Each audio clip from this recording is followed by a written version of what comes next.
Sorry, you can stay in. Live. Am I live? Can people see me? Hello from Estonia. Can people see me? Can you hear me? Can everyone hear? Can anyone hear me? Can anyone say hello? Can people hear me? Can.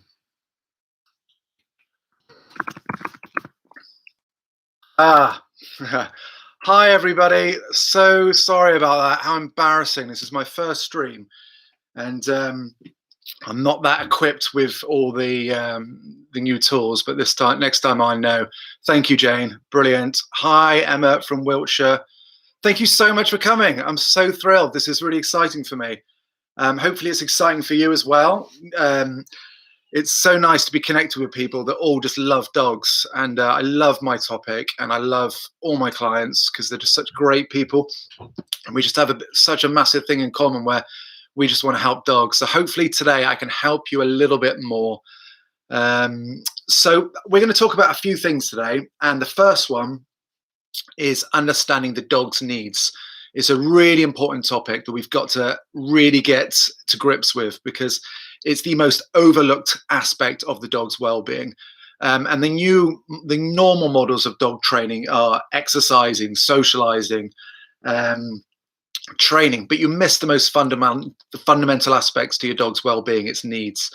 A good example is that if you feel like your dog needs exercise, which it does, but you're taking him out and he feels unsafe every single time you take him out, you're not meeting all his needs. So we've got to do this all holistically. So the second thing we're going to talk about is communication and how clearly we can communicate to dogs. So I've got a little test for you to do here. What does that say? Could you type in the comments box what that says? What does that say?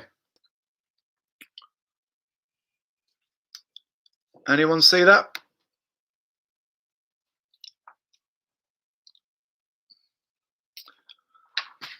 Okay, so we've got spaghetti, spaghetti, spaghetti, spaghetti, spaghetti.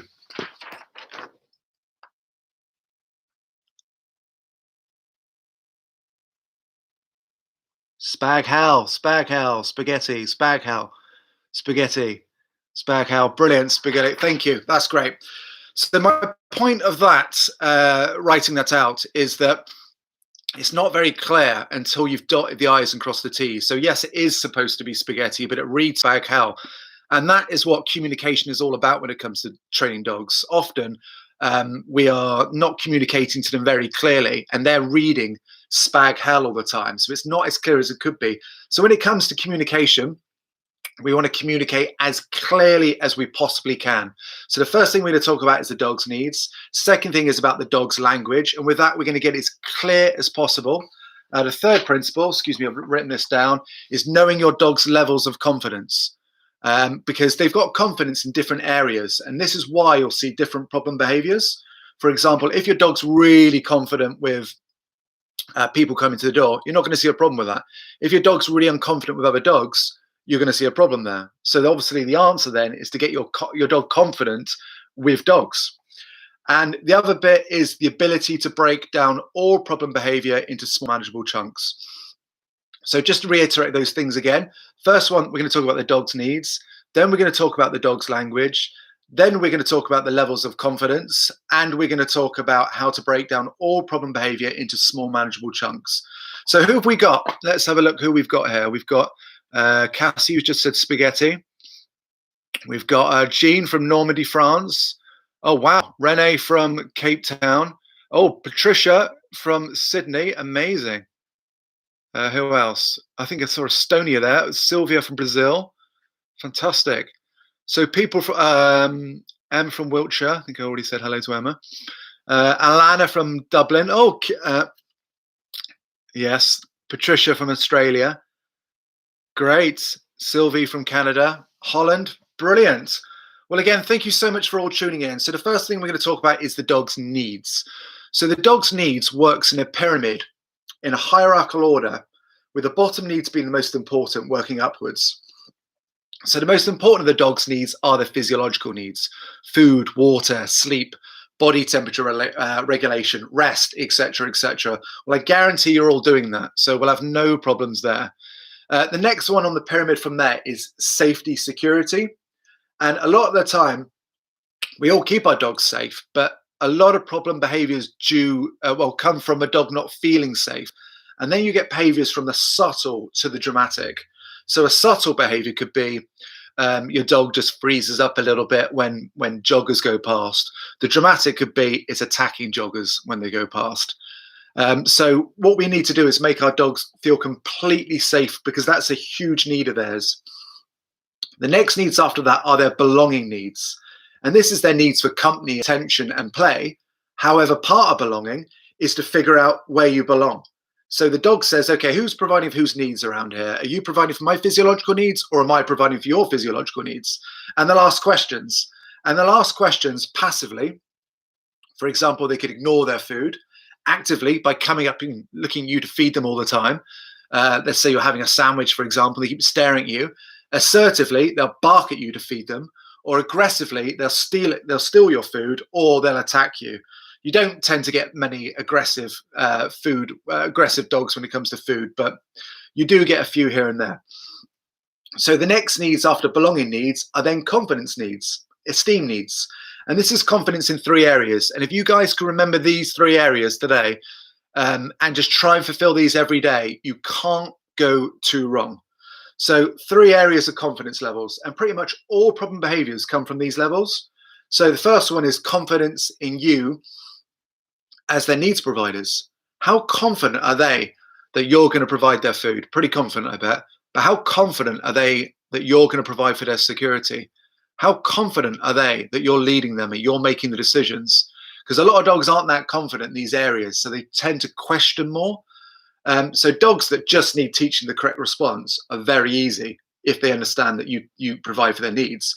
But dogs that think that they tell you what to do, when you try and tell them what to do, you'll get so much resistance. So it's very important they're confident that as their needs providers, make the decisions.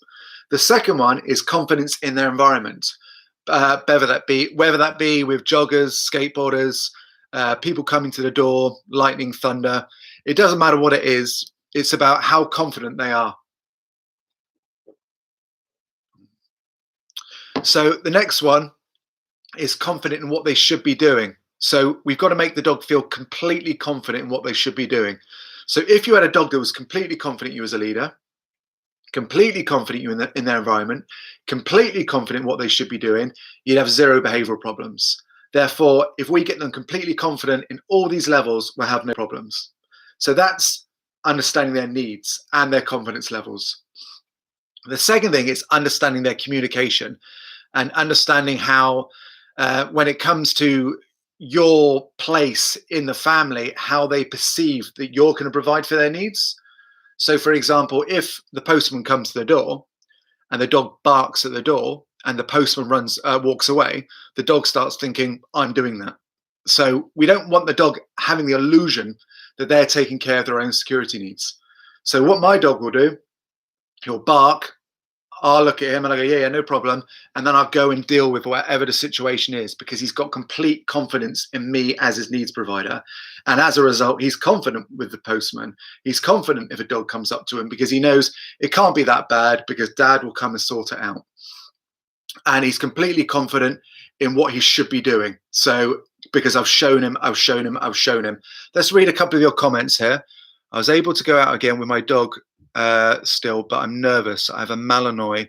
I can trust them at home. We can go out. I remember that I'm the leader, but I'm nervous today. Why are you nervous? Let me know. Why are you nervous? What do you need help with? So every day, again, recap: confident in the leader, confident in environment, confident what they should be doing. So how can we get a dog's confidence that we, as the leaders, are going to provide for them? Well, with communication. And spag hell isn't going to do it. The I's need to be dotted and the T's need to be crossed. So we've got to communicate really clearly to our dogs that we'll provide for them. And everybody's doing a variation of communication, of course, and they're doing it from very unclear to very clear. So, for example, an unclear version of showing the dog that you lead the walk would be to let them pull you everywhere. Now, of course, I know you're making the decisions. Of course, I know that you tell your dog what to do, or you're in charge of your dog's well-being. But a dog that's pulling everywhere, do they necessarily understand that you're making the decisions? Or the dog that barks at a postman, does the dog know that you're providing for its security needs? Or is the dog thinking, I'm getting rid of the postman? So we've got to make sure the communication is very clear. Let's read another couple of comments here. My dog barks in the backyard just to go out and bark. Any tips on how to do that? So, okay, let's answer Cindy's question there. Her dog barks in the backyard. Any tips on how to sort that out? So if the dog's out in the backyard barking all the time and threats seem to be disappearing, that's working for your dog. So your dog's going to think, right, this works, so I'm going to carry on doing this. But we've got to show the dog that you're not doing this.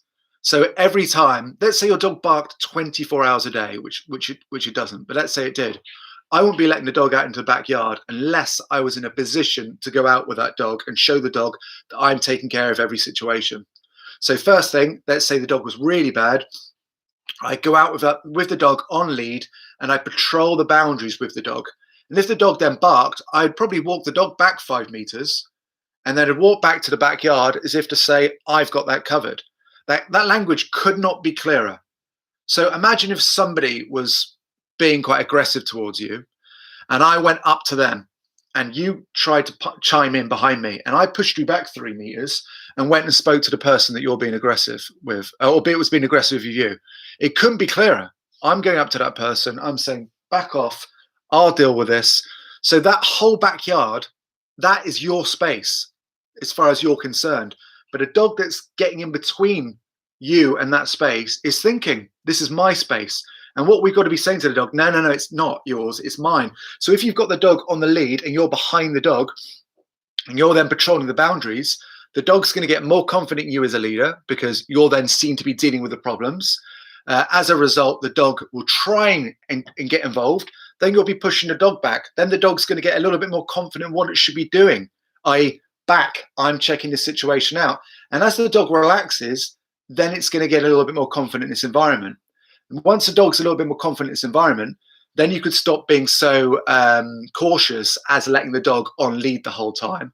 And you could just go out, let the dog out at certain times a day and be prepared to then go out in front of the dog, claim the space, move the dog back. If the dog's not listening, we've got to move the dog back further, or even put the dog in another room to calm down and actually have a little think about what just happened.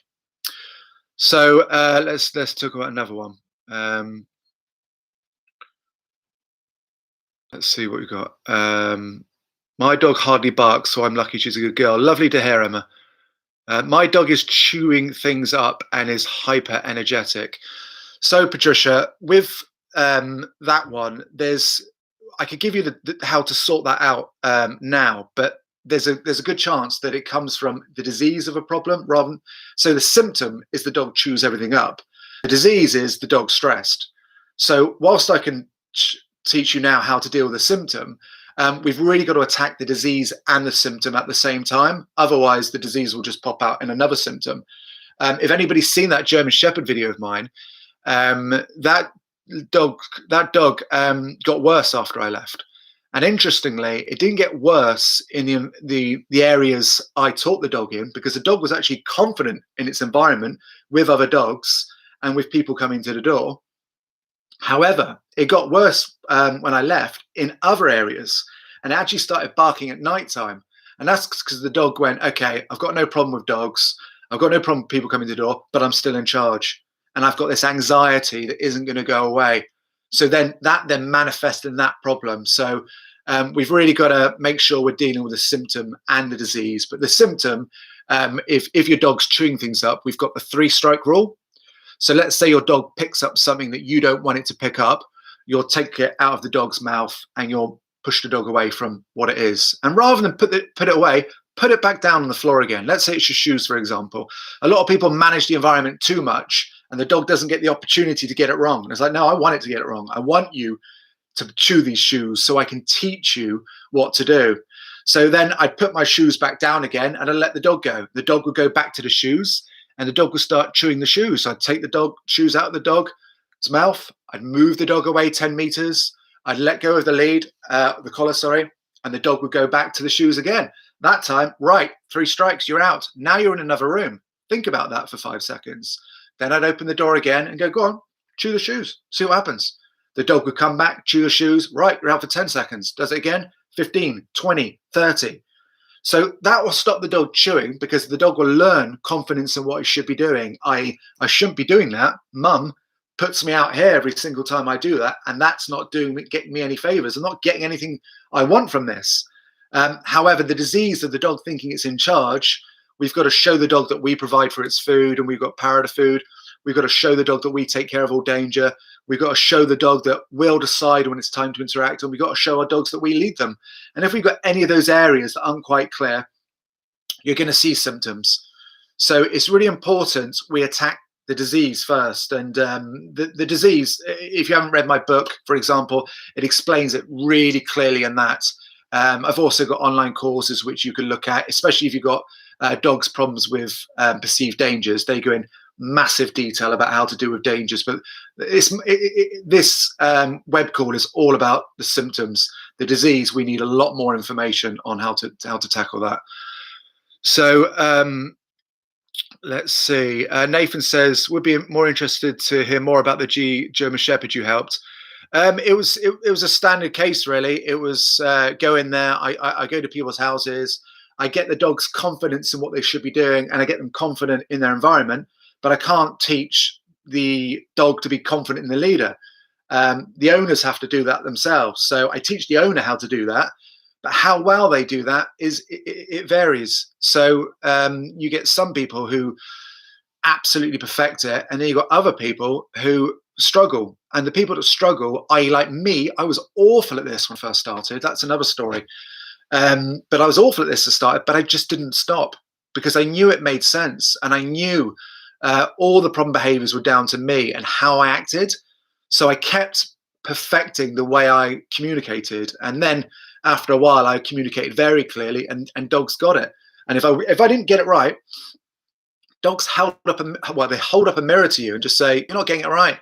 You're either rushing me too much and I'm not confident enough in my environment, or you're not communicating clearly to me enough, and therefore I'm not going to get it. But if we feel we must exercise, we must train, we must socialize every day, then you forget about the dog's needs. So every day when you go out, think to yourself, how can I make that dog a little bit more confident today? How can I make them feel a little bit more confident in me as a leader?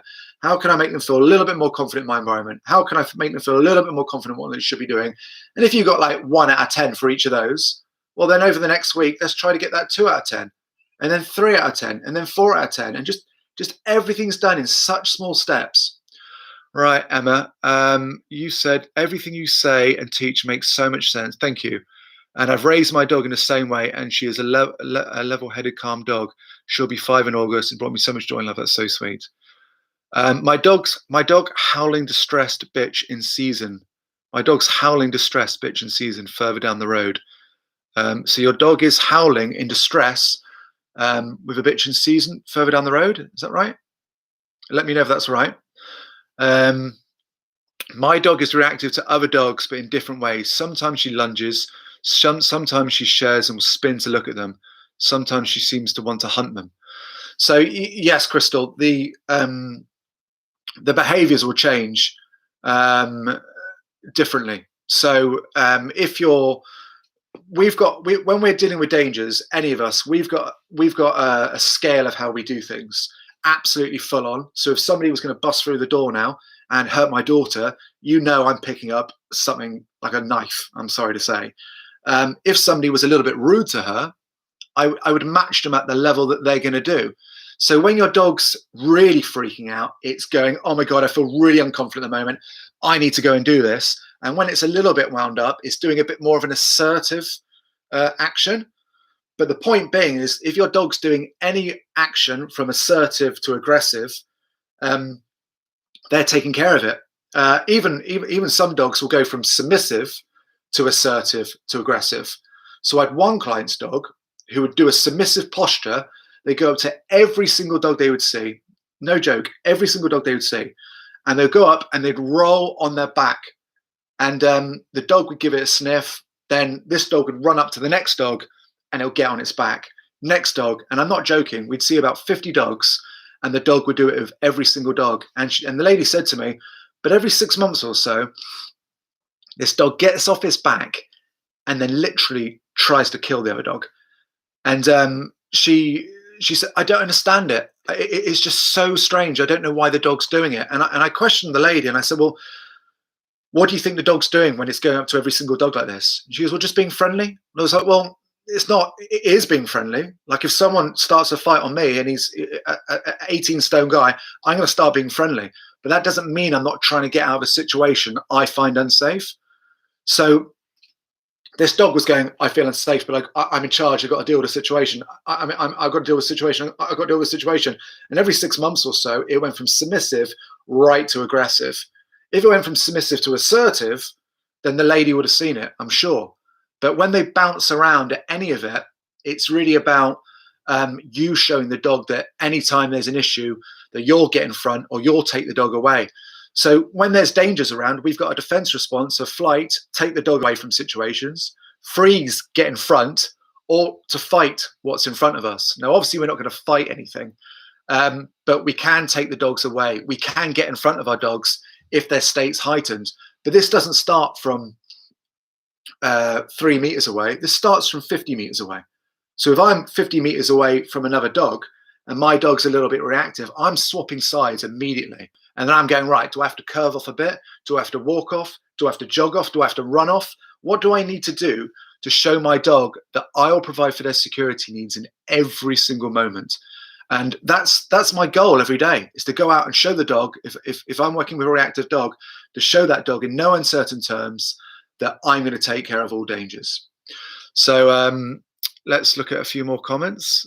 My dog is not allowed to walk our dogs in South Africa during 3-week lockdown. Any help, please? Well, interestingly, Deborah, are you having any behavioural issues? I'd love to know. Because what we realize a lot of the time with this is, yes, our dogs need stimulation. Yes, our dogs need exercise, but how badly do they need it? And I walk my dog twice a day, but if I didn't walk my dog for 2 days, 3 days, its behavior doesn't change at all.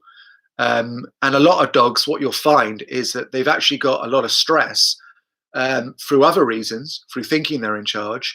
And you exercise them and they get rid of that stress, and then they're better when they get home. So then everybody thinks, right, that's what you got to do. You got to exercise your dogs, which you do. But if you don't exercise your dog for a day or 2 days, there shouldn't be a problem. I'd be interested to know if you saw a problem after 3 days or 4 days. And likewise, if I got debts and I went for a 10-mile run, I'd feel better about those debts. But the next day I wake up with the same issues. So exercise isn't necessarily the answer to problem behaviors. But what would I do? I would teach my dog. I'd be playing fetch. I would try and search games with my dog. Perhaps you could Google how to teach my dog search. I love that one. Obviously, you got the commands. I even did one with my dog many years ago where we had 3 cups and a bit of food, and I'd move it around. And once he put his paw on that cup, I lifted it up. That was a quite good little game. So I hope that's some help, Deborah. Was doing well on your training, but Henry is so needy in this lockdown, keeps barking. Yeah, so great example there, Jenny. So the dog still thinks it's in charge, was doing well, taking the dog out. At that time, you're simultaneously giving the dog exercise and the stress was disappearing, which was great. But then you take out exercise and then the problems are coming to the surface really badly. So we just need to really up the ante with security. I mean, the most important thing you're trying to do is provide an environment where the dog feels safe. So if I've got to get up in front of my dog, like that German Shepherd video, I probably got up 400 times. I get up, I get up, I get up, and I just do not stop getting up and moving the dog back to show them that it's all okay. And obviously you've got a need for stimulation, all that sort of stuff. So then I'll do that afterwards. But if my dog ups the ante with more barking, I'm going to up the ante with getting in front more and moving the dog back. Lois says, that works dog psychology.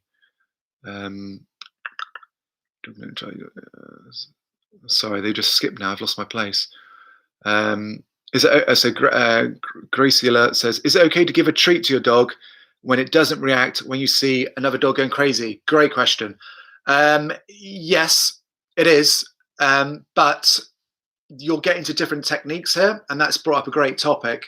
So there's many different ways to train a dog, and I'm so open-minded. All I want to do is help the dog. So sometimes I'll slightly go out of my method. I'll stay in the boundaries of it all the time.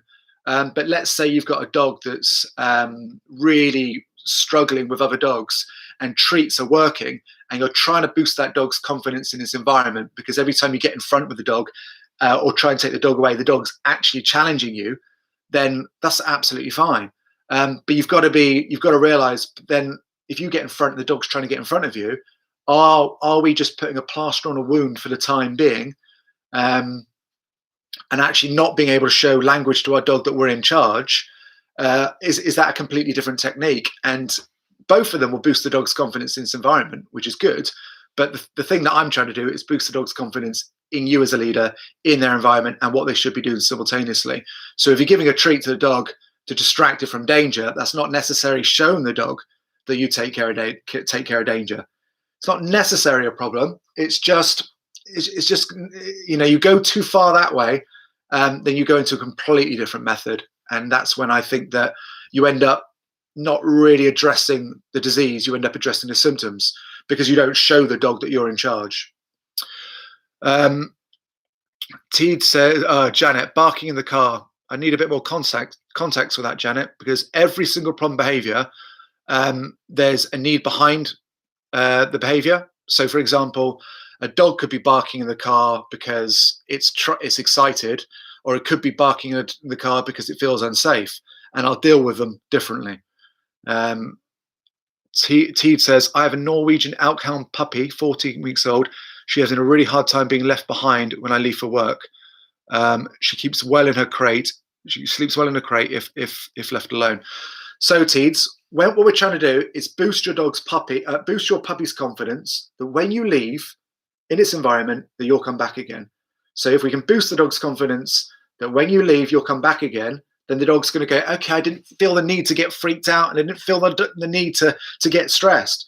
So if you can give your dog loads of little lessons each day, where you're going up a meter, ignoring the dog for, say, right, I'm not going to speak to you for 3 hours, and I'm just going to walk back and forth, especially when you're tired.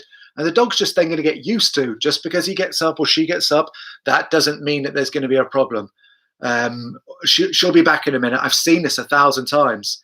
It's like driving a car. We drive a car, and we start off with just the car in the car park, and we learn, put the engine on, go 5 meters. Okay, I'm all right with this bit. This isn't too much of a struggle. We don't go straight to the motorway. So if you're walking out the door and the dog goes, oh my God, I've been pulled away from my parents. Now the person who's looking after me is disappearing. I can't handle this. Well, what can you handle? Can you handle if I walk out the door for 5 meters and back in again? No? What about 4 meters and back in again? No? 3? Yeah, I'm just about all right with that. Okay, let's stick at 3.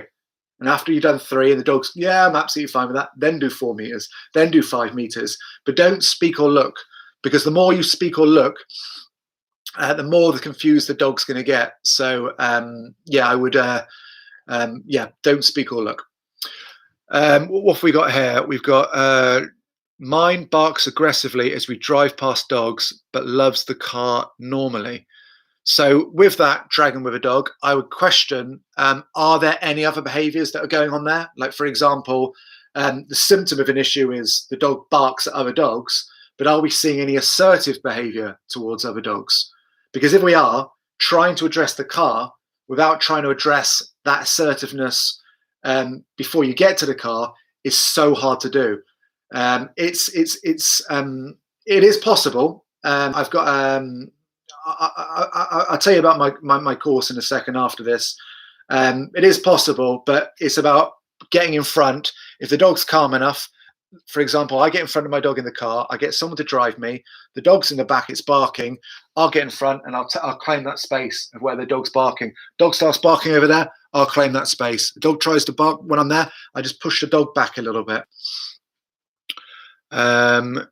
Gabe is saying, just beginning to let our Bedlington 5 months off the lead in park. Recall poor. He loves other dogs now. We give him on the lead as always bounds. But worry he's not getting good exercise. Gabe, brilliant comment.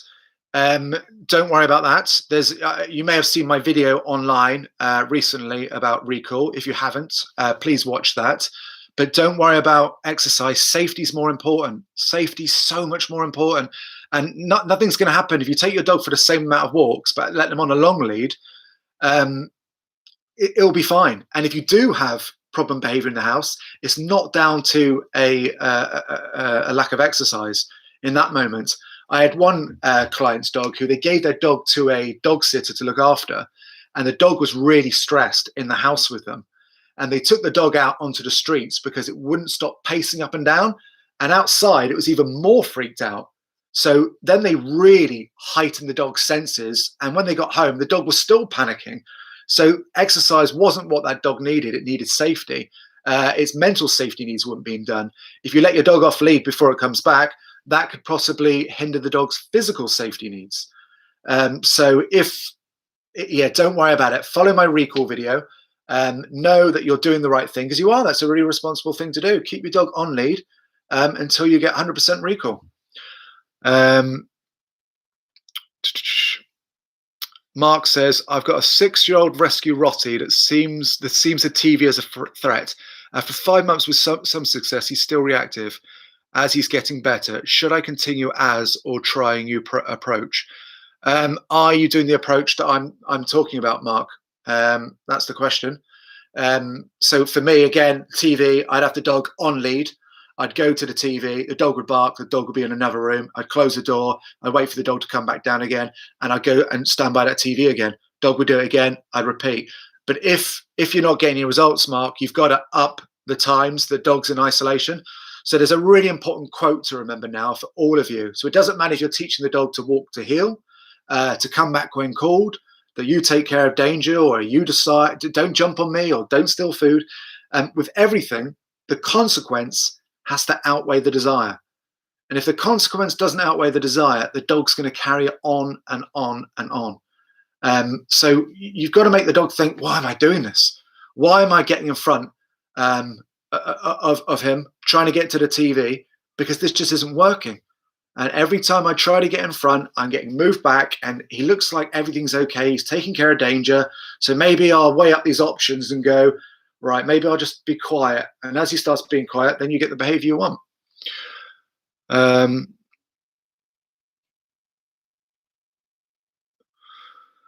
Stephen says, oh no, John, sorry. My dog is very nervous with other people's dogs. I will try to get in front or turn around, but it is always a fight with him trying to get in front of me. Yeah, good question, John. You're too close. If he's having a battle with you because he's trying to get in front of you, you're too close to the threat. So everything we're trying to do is build the dog's confidence in stages. So have a distance in your head about where you're trying to get to with this person. Let's say I want to meet, next time I'm going to meet 20 people, and I'm going to meet them from 10 meters away, and perfect that distance. Go, right, the dog doesn't try and get in front of me from 10 meters. Let's try 8 meters. And there he pushes. He tries to get in front. We'll push him back, go back to 10 meters, then go back to 8 meters from the other dog. And then when the dog's all right, well, let's go to 7 meters. But if the threat keeps on coming too close, you'll have a battle. So look at it this way. If I was scared of spiders, and somebody who knew spiders really well was introducing them to me really slowly and said, right, I'm going to get you used to spiders, Nigel. And we're going to start off from 50 meters away. I'll go, yep, spiders over there. I've got no problem with that. 40, yep, come closer. 30, 20, 10, 5, stop there for a second, please. We'll stay there for 5 meters. And it might take me a few days, 5 meters. I'm not happy you're getting any closer. After a few days, all right, come 4 meters. Then might be 3 meters, then 3.5, then 2, then 2.5. Then, it might be 1 sat next to me. All right, I don't want to touch that. 3 days, I don't want to be near that spider. Just 1 meter's enough. And then I might be touching a spider's leg. Oh, and then it jumps on me. Oh my God, now I've freaked out. Now I'm back to 30 meters again because the spider jumped on me. So if something potentially happened where your dog went, oh my God, it's a problem, and he battles in front, then you've just gone backwards a little bit. So it's all about doing things from far away. Everything we do with building confidence, it starts from far away.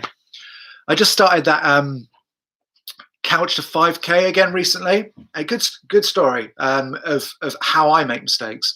And I used to box and kickbox for quite a few years, and I had like kind of health issues, nothing major, but I just got really tired and just didn't go back to boxing and gave up on all sport. And I went back to sport, but I went back with the same mindset that I should be able to do this.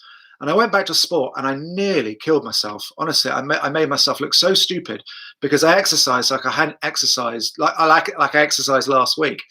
And it really hurt.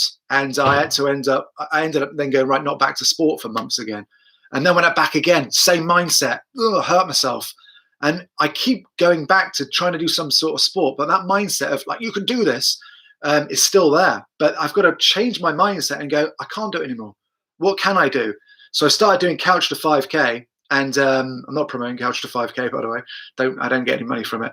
And it's just running a distance which you can cope with. And it's so easy at first. And then I wake up like 5 days later after doing twice that week. And then when I go to the next level, it's easy. So look at everything as stages. Stage 20, greeting people, the dog saying hello. Stage 1, your dog being comfortable from dogs from 30 meters away. Well, getting from stage 1 to 20 is nearly impossible. Getting from stage 19 to 20 in one day is possible. So we've got to really do stage 1, stage 2, stage 3, stage 4, stage 5. So I'm going to answer 2 more questions, and then let me know if you wanted to do another one tomorrow. I'm conscious of I just want to keep these relatively short and interesting, and not just bang on with me talking, because I've got right into the questions now, and I've lost my plan slightly. So I'll be better prepared next time, and I'll try and stick to the plan. So what have we got? Betty, you've answered my question. Fantastic. Thank you, Betty. Sorry, I didn't even see yours. Fireworks thunder. How on earth do I help my dog deal with those noises? I cry for that almost. Bless you, Sue. It doesn't matter what the danger is what you do about it. So noises, let's say, Sue, that you've got a problem with your dog that's trying to take care of dangers when it comes to other dogs, or is getting a bit assertive when people get to the door and is trying to get in front, and we label that as, oh, they're just excited or whatever. Well, they might be excited, but they also might be being assertive at the same time. So if the dog thinks it's doing that with people the whole time, there's loads of lessons a day we're all missing.